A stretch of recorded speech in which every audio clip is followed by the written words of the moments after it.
Welcome to my up-to-date patch 6.2.3 Marksmanship Hunter Guide. This guide is more intended for mythic raiders, but either way it has a bunch of useful tips and stuff that all hunters should know about. If you're familiar with Hunter's Best and Slot, you're probably going to look at my gear and think I'm an idiot, but don't worry, I'll explain my choices later in the gearing part of the video. First, I'm going to go through the talents, which will always stay the same except for Barrage.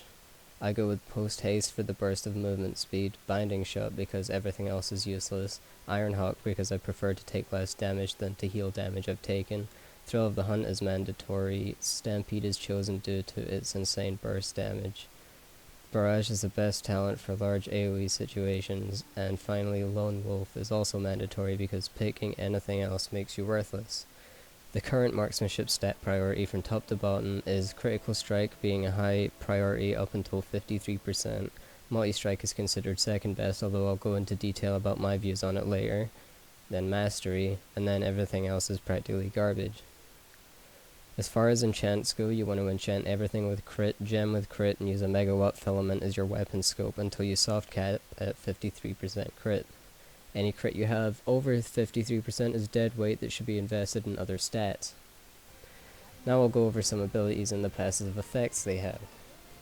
Focus is spent on aim shots, chimera shots, multi-shots, power shots, barrages, and all sorts of shit, and you should never be at full focus during a fight because it will be wasted. Always do something even if you're just doing steady shots. Aim shot will be your main attack given you have the 4-piece tier bonus that makes it an instant cast, which I'll assume you do for the rest of the video. Aim shot is linked to a passive spell called Careful Aim, which increases the crit chance of aim shot and a couple other shots by 50% on targets above 80% health or while rapid fire is active. This is why the crit cap is 53%, because during pulls the boss will be above 80% and you'll have rapid fire up, so your crit chance will become 103%. The extra 3% accounts for the amount of levels a boss is higher than you, so since bosses are level 103, each level is 1% less chance to crit on them. This synergizes with another passive called Enhanced Aim Shot, which makes all aim shot crits restore 20 focus. The reason this is important is because if Thrill of the Hunt procs with Careful Aim active, each aim shot will cost 30 focus and restore 20 focus right back, since your crit chance will be 103%. Meaning you can spam aim shot till you either run out of focus, run out of procs, or chimera shot comes off cooldown. It can be worth switching to targets with 80% or more health to aim shot them if you're low on focus. Speaking of chimera shot, you should use it as the very first spell when pulling most bosses, since the focus your aim shot will restore will be useless if you're capped. Please note that it can be worth delaying your chimera shot slightly if an opportunity to cleave is coming up soon, since chimera shot will hit 2 targets. Thanks to the 2-set tier bonus, chimera shots have a chance to activate rapid fire for 3 seconds, increasing your haste by 40% and allowing you to aim shot to build up more focus. Barrage should only ever be used for mass AoE. Using Barrage for single target is a terrible waste of time, focus, and most importantly DPS. Some hunters replace it with Power Shot for single target, although I just tend not to use it at all instead. Multi-shot can become free to cast if you get Thrill of the Hunt and Bombardment at the same time, meaning your multi-shots do increased damage and don't cost any focus at all. Killshot is your execute. It becomes usable at 35% target HP and has 2 charges if the first one doesn't actually kill the target. Killshot does very heavy damage, and you should switch to adds below 35% health to killshot them unless there's something more important you need to do, like a DPS race or even killshotting the boss. Rapid fire should be used at the same time as the ring to maximize DPS. Stampede should be saved for any DPS intensive part of a fight, like at 60% on Mythic Tyrant for example, due to the large amount of on-demand damage it does. And most hunters will probably be using the Mirror of the Blade Master trinket. On single targets fights this is a stupid idea, but is debatably almost mandatory on large AoE fights, but I will get into the specific bosses later. Now I will talk about the opener. Let's say it's a pure single target boss like Sakun. I would pre-pot less than a second before pull for most uptime. Pop rapid fire, ring, and stampede. Stay still for as long as possible to gain my mastery buff for large bonus damage, which for me is 20% or more because that's how much mastery I have.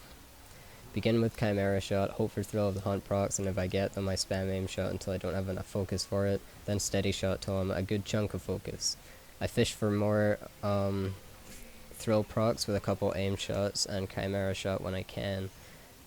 Repeat this until 35% and start prioritizing kill shot over everything because it costs no focus and usually does the most damage. For Hellfire Assault, however, I blow all my cooldowns on pull, and the first spell I cast is Barrage. Since there are multiple adds near the Siege Master, I get a ton of damage that goes straight into the ring explosion, and also Barrage costs 50 focus, which is one of the most focus costing abilities you have, which means it has the highest chance of proccing Thrill of the Hunt. After my initial Barrage, I'll Chimera Shot for cleave and start spamming aim shots. For the rest of the fight, I delay my Barrage until large packs are up at the same time.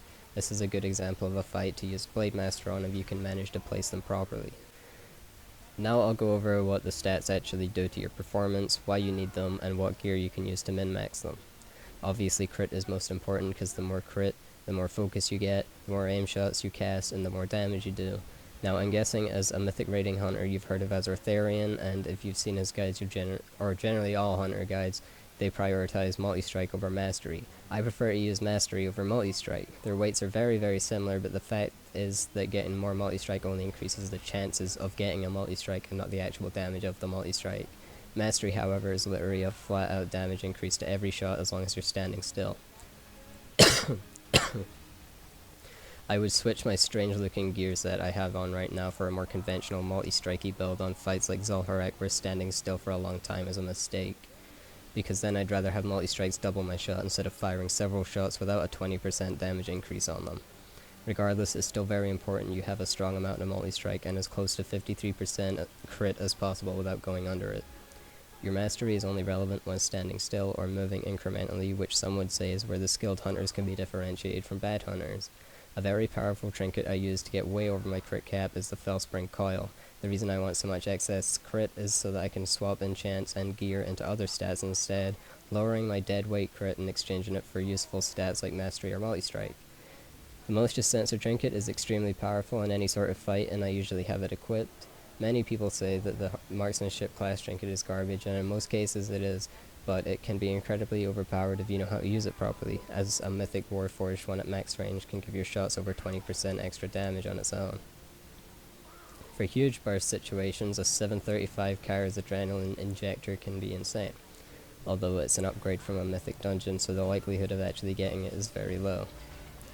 Against demon bosses, you may want to consider using the infallible Tracking Charm Heirloom Trinket. For example, if you're pushing Mythic Archimon for one Doomfire, you should use it instead of Blade Master if you have no better alternatives. And now for off-pieces. Off-pieces are the one piece out of the 5-tier pieces that you don't have equipped in favor of something better.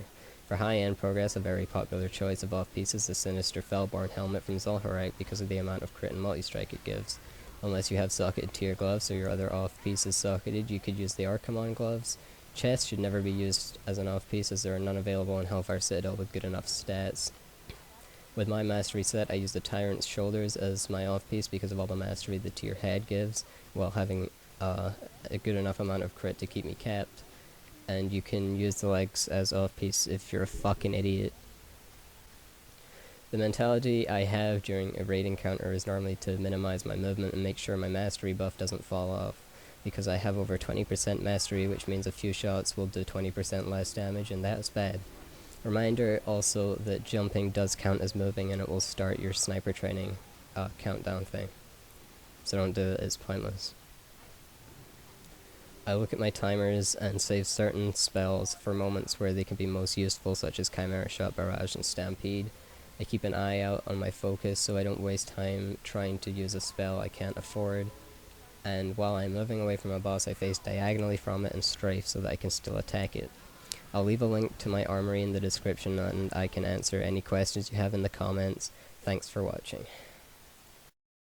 Go away, everyone out. Sacrifice. It's dead. Fuck off. I win. Sacrifice!